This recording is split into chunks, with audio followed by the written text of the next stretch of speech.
السلام علیکم ناظرین، میں ہوں باؤ ڈوگر اور آپ دیکھ رہے ہیں میرا یوٹیوب چینل۔ ناظرین، ایک طرف حکومت اپوزیشن سے تنگ ہے تو دوسری طرف میڈیا پہ کنٹرول کرنے کی کوشش کی جا رہی ہے۔ لاہور اپوزیشن کا مرکز بنا ہوا ہے۔ لاہور میں پہلے آصف علی زرداری اور بلاول بھٹو زرداری دونوں موجود تھے۔ وہ یہاں پر شہباز شریف سے ملے، اس کے بعد چودھری فرید لائی سے ملے، اس کے بعد ان کے جو رابطے ہیں وہ دوسری پولیٹیکل پارٹی کے ساتھ بھی ہوئے۔ مولانا فضل الرحمان بھی یہاں پر موجود تھے، آج پرائم منسٹر یہاں پر آئے ہوئے تھے، اور ایسے لگ رہا ہے جیسے سیاست میں بھونچال آیا ہوا ہے۔ ایک طرف پی ایم ایل کیو ساری اپوزیشن پارٹیز کے ساتھ ملاقاتیں کر رہی ہے، ان سے ٹیلی فونک رابطے کر رہی ہے، جیسے ان کے مولانا فضل الرحمان سے بھی رابطہ ہوا، مولانا فضل الرحمان لاہور آئے، اس کے بعد آصف علی زرداری اور بلاول بھٹو زرداری آئے، اس کے بعد شہباز شریف جو ہیں وہ بھی چودھری سے ملے۔ جہانگیر ترین نے بھی کل ان کا جو گروپ ہے انہوں نے کل ایک بڑی اہم میٹنگ کی۔ ناظرین، ایک طرف تو یہ سارا جو اپوزیشن ہے وہ ساری اکٹھی ہو رہی ہے، ایک مارچ میں مارچ کی باتیں کی جا رہی ہیں، لانگ مارچ کی باتیں کی جا رہی ہیں، عدم اعتماد کی باتیں کی جا رہی ہیں۔ دوسری طرف مہنگائی حکومت کے کنٹرول میں نہیں آ رہی۔ اس سارے سینیریو میں حکومت بڑی ڈیسپریٹلی کوشش کر رہی ہے کہ وہ میڈیا پہ اپنا کنٹرول کر لے، اور میڈیا پہ اپنا کنٹرول کرنے کے لیے میڈیا جو 7 سے 12 جو پروگرام ہو رہے ہیں ان پہ اپنا کنٹرول کرنے کے لیے گورنمنٹ اوچھے ہتھ کنڈوں پہ اتری ہوئی ہے۔ سب سے پہلے آج کی جو اہم ڈیولپمنٹ تھی اس پہ بات کر لیجیے۔ آج جنا اخبار کے ایڈیٹر ان چیف اور آن لائن کے مالک، آن لائن نیوز ایجنسی کے مالک محسن بیگ کو ایف آئی نے ان کے گھر پہ آج ریڈ کیا، ان کو اریسٹ کیا۔ اریسٹ کرنے کے بعد ان کو کورٹ میں پیش کیا گیا۔ ایک اس کورٹ جو تھی وہاں پر انہوں نے جب کاغذات مانگے تو ان کو ٹیررزم کورٹ میں لے گئے، وہاں پر ان کو 3 دن کا حراستی ریمانڈ مل گیا۔ اس کے بعد ایڈیشنل سیشن جج اسلام آباد جو ہیں انہوں نے وہ جو ریڈ کی گئی ایف آئی اے کی اس کو انلیگل قرار دے دیا۔ سب سے پہلے بات یہ ہے کہ محسن بیگ کے گھر میں ریڈ کیوں کیا گیا۔ 2 دن پہلے انہوں نے غریدہ فروکی کے ایک پروگرام میں غریدہ فروکی نے ان سے پوچھا کہ مراد سعید کو کس بنا پر بہترین منسٹر کا ایوارڈ دیا گیا ہے یا ریوارڈ دیا گیا ہے۔ انہوں نے محسن بیگ نے ان سے کہا کہ آپ عمران خان کی سابقہ اہلیہ ان کی کتاب پڑھ لیں، اس میں بڑا کلیئرلی لکھا ہوا ہے کہ ان کی کیا سروسز ہیں، اور اسی بنیاد پر ہو سکتا ہے کہ ان کو بہترین منسٹر کا ایوارڈ دیا گیا ہو۔ اس پر کیبنٹ میں کل جو کیبنٹ میٹنگ اس میں بھونچال آ گیا۔ ایک منسٹر کی آنکھوں میں آنسو آ گئے، رو پڑے کہ جناب یہ جو فیک نیوز ہے، یہ جو جعلی نیوز ہے، یہ جو پرائم منسٹر کے خاندان کی کردار کشی کی جا رہی ہے، اس کو روکا جانا چاہیے۔ بالکل، اگر پرائم منسٹر کے خاندان پہ کوئی ایسی کردار کشی کی جاتی ہے،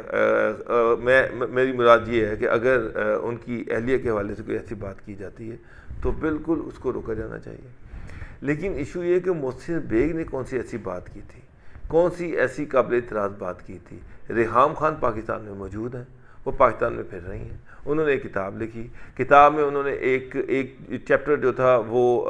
لکھا مراد سعید کے حوالے سے اور پرائم منسٹر کے حوالے، عمران خان کے حوالے سے۔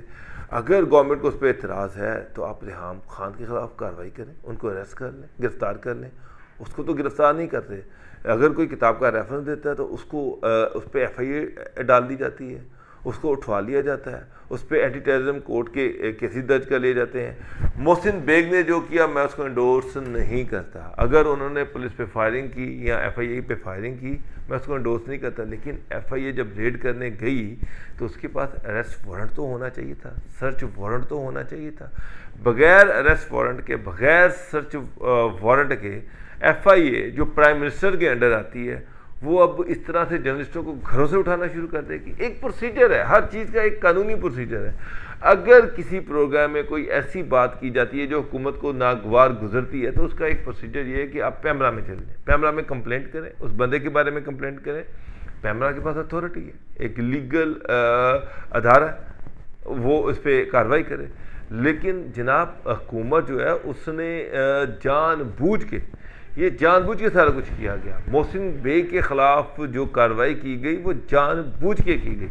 2 آبجیکٹو، پہلی آبجیکٹو یہ تھی کہ میڈیا کا منہ بند کرنا، میڈیا کو ڈرانا دھمکانا، خوف زدہ کرنا، اینکرز کو خوف زدہ کرنا کہ حکومت کے خلاف کوئی بھی بات کرنے سے پہلے 100 دفعہ سوچ سمجھ لیں، ایف آئی اے آپ کو گرفتار کر سکتی ہے کیونکہ یہ پرائم منسٹر کے انڈر آتی ہے۔ اور دوسری چیز یہ تھی کہ یہ ایشو اس لیے کھڑا کیا گیا کہ محسن بیگ آج ٹاپ ٹرینڈر ہے ٹویٹر میں، سوشل میڈیا پہ اس کی ڈسکشن ہو رہی ہے، آج چینلز پہ اس کی ڈسکشن ہو رہی ہے۔ رات کو 12:30 بجے آپ نے پیٹرول کی قیمتوں میں 12 روپے کا اضافہ کر دیا، رات کو اندھیرے میں، اور صبح 9 بجے محسن بیگ کی گرفتاری کے لیے ایف آئی اے وہاں پر پہنچ گئی۔ واضح طور پہ پتہ چلتا ہے کوشش یہ کی جا رہی کہ مہنگائی کی طرف سے توجہ ہٹائی جائے اور نئے نئے ایشوز کھڑے کیے جائیں۔ تو ایک چیز تو کلیئر ہے کہ اس سے میڈیا چپ نہیں ہوگا، اس سے گورنمنٹ کا آبجیکٹو حل نہیں ہوگا، ایک چیز تو بڑی کلیئر ہے۔ اس سے بلکہ جو گورنمنٹ جو اس کی کریڈیبلٹی خراب ہو رہی ہے وہ مزید خراب ہو جائے گی۔ میرا ایک سوال ہے، شہباز گل کی جو لینگویج ہے وہ آپ کے سامنے ہے، اس کے بعد فواد چودھری صاحب جو انہوں نے سمیع ابراہیم کو تھپڑ مار دیا، مبشر لقمان کو تھپڑ مار دیا، آج وہ بیچارے آج بھی درخواستیں لے کے پھر رہے ہیں، کسی تھانے نے ایف آئی آر درج نہیں کی، کورٹس میں کیس پڑے ہوئے ہیں، کورٹس اس پہ کچھ کرنے کے لیے تیار نہیں ہیں، اور ایک جرنلسٹ اگر کوئی بات کرے تو اس پہ ایف آئی اے چڑھا دی جائے، اس کو اس طرح سے اٹھا لیا جائے، ٹیررزم کے کیسز درج کروا دی جائے، اس کو اس طرح سے ہیومیلیٹ کیا جائے، اس پہ ٹارچر کیا جائے، تشدد کیا جائے۔ ظاہری بات ہے مقصد ایک میسیج بھیجنا تھا۔ اب ناظرین دوسری طرف آتے ہیں، رات کو جہانگیر ترین گروپ نے ایک بڑی اہم میٹنگ کی، جہاں اس میں تقریباً 22 کے قریب ایم پی ایز اور 5 یا 6 کے قریب ایم این ایز تھے۔ جہانگیر ترین گروپ جو ہے بیسیکلی یہ بنا تھا جب جہانگیر ترین کے خلاف عمران خان نے شوگر کے کیسز کو کھولا تھا، تو پی ٹی آئی کے اندر سے کچھ ایم پی ایز اور ایم این اے جو تھے وہ حکومت کے سامنے کھڑے ہو گئے کہ یہ جہانگیر ترین کو وکٹمائز کیا جا رہا ہے، ٹارگٹ کیا جا رہا ہے، اور اس کے خلاف P T I Imran Khan جو ہیں وہ ذاتی یعنی کہ ذاتیات پہ اترے ہوئے ہیں، اس کو جان بوجھ کے نشان عبرت بنانے کی کوشش کی جا رہی ہے۔ جب یہ پریشر آیا تو گورنمنٹ پیچھے ہٹ گئی، وہ جو کیسز تھے وہ گول ہو گئے، سارا کچھ ختم ہو گیا۔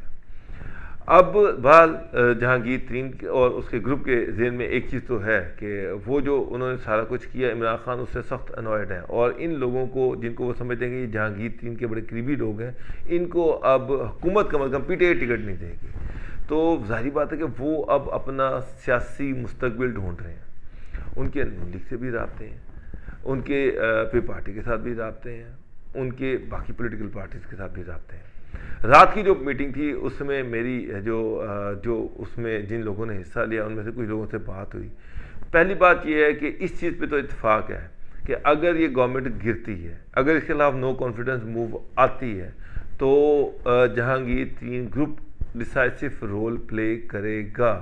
لیکن یہ اس وقت کرے گا جب کوئی پولیٹیکل پارٹیز، اپوزیشن کی جو پولیٹیکل پارٹیز ہیں جس میں پی ایم ایل این ہے، پی پارٹی ہے،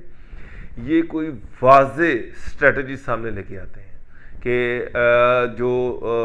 نو کانفیڈنس موو ہے وہ کس طرح سے لانی ہے، کہاں سے لانی ہے، کیا اسپیکر کے خلاف لے کے آنی ہے، پرائم منسٹر کے خلاف لے کے آنی ہے، سی ایم پنجاب کے خلاف لے کے آنی ہے۔ میری جو اطلاعات ہیں اس میں ایک چیز تو کلیئر ہے کہ کاف لیگ جو ہے اس پہ بھی نون لیگ کی بات ہوئی، کاف لیگ جو ہے وہ بھی کسی حد تک وہ اس گورنمنٹ کے خلاف ہے، اور یہ چاہتی ہے کہ اگر کوئی ایسی موومنٹ بنتی ہے تو وہ اس کا حصہ بننے کے لیے تیار ہے، لیکن وہ یہ چاہ رہی ہے کہ اپوزیشن واضح اسٹریٹجی لے کے آئے۔ تو جہانگیر نے رات کو جو جہانگیر ترین نے جو بات کی میڈیا سے بات کی، اس میں ایک چیز بڑی کلیئر تھی، وہ بڑی کلیئرٹی کے ساتھ بات کر رہے تھے کہ اگر اپوزیشن سے رابطے کرتی ہے اور نو کانفیڈنس کی کوئی واضح شکل سامنے آتی ہے تو وہ نو کانفیڈنس موو لانے کے لیے سوچ سکتے ہیں، اس وقت اپنی اس پہ اسٹریٹجی جو تھی وہ واضح کریں گے۔ فی الحال وہ اپنے کارڈ جو ہیں وہ چھپا کے بیٹھے ہوئے ہیں، لیکن اطلاع یہ ہے کہ وہ نون لیگ کے ساتھ رابطوں میں ہے، میجورٹی یہ چاہتی ہے کہ آگے ان کا نون لیگ کے ساتھ الائنس ہو، اور اگر جہانگیر ترین گروپ اپوزیشن کے ساتھ کھڑا ہو جاتا ہے تو ان کی پنجاب میں 20-22 ایم پی ایز ہیں۔ 20-22 ایم پی ایز کا مطلب یہ ہے کہ پنجاب کے اندر اپوزیشن کو کاف لیگ کی مدد کے بغیر بھی وہ گورنمنٹ کو گرا سکتے ہیں، کیونکہ 10 ووٹوں کا فرق ہے، اور 22 اگر ایم پی جہانگیر ترین کے پاس ہے تو وہ بڑے آرام سے پنجاب گورنمنٹ گر سکتی ہے، عثمان بزدار کی گورنمنٹ جو ہے وہ ٹرپل ڈاؤن ہو سکتی ہے، اور مرکز میں اگر ان کے پاس 5 ایم این اے ہیں اور ایم کیو ایم جو واضح طور پر سنا ہے، میری اطلاع یہ ہے کہ نون لیگ کو اشارہ دے چکی ہے کہ اگر عدم اعتماد کی تحریک آئی تو وہ نون لیگ کے ساتھ کھڑی ہوگی، تو اگر ایم کیو ایم اور جہانگیر ترین گروپ مل جاتے ہیں تو مرکز میں بھی گورنمنٹ جہاں 7-8 ووٹوں کا فرق ہے گر سکتی ہے کاف لیگ کی مدد کے بغیر۔ کاف لیگ جو ہے اس میں میری جو ان لوگوں سے بات ہے وہ یہ کہتے ہیں کہ وہ اپوزیشن کو دیکھ رہے ہیں، وہ باقی سارا کچھ دیکھ رہے ہیں، اور اگر وہ یہ دیکھتے ہیں کہ گورنمنٹ کے خلاف کوئی موومنٹ کامیاب ہونے جا رہی ہے تو وہ یقیناً اس موومنٹ کا ساتھ دیں گے، لیکن فی الحال وہ سچویشن کو دیکھ رہے ہیں، مانیٹر کر رہے ہیں، ابھی تک چیزیں دھندلی ہیں، بہت ساری چیزیں سیٹل ہونی ہیں کہ کیا اگر یہ گورنمنٹ گرتی ہے تو اس کے بعد کیا کہ نئی گورنمنٹ بنے گی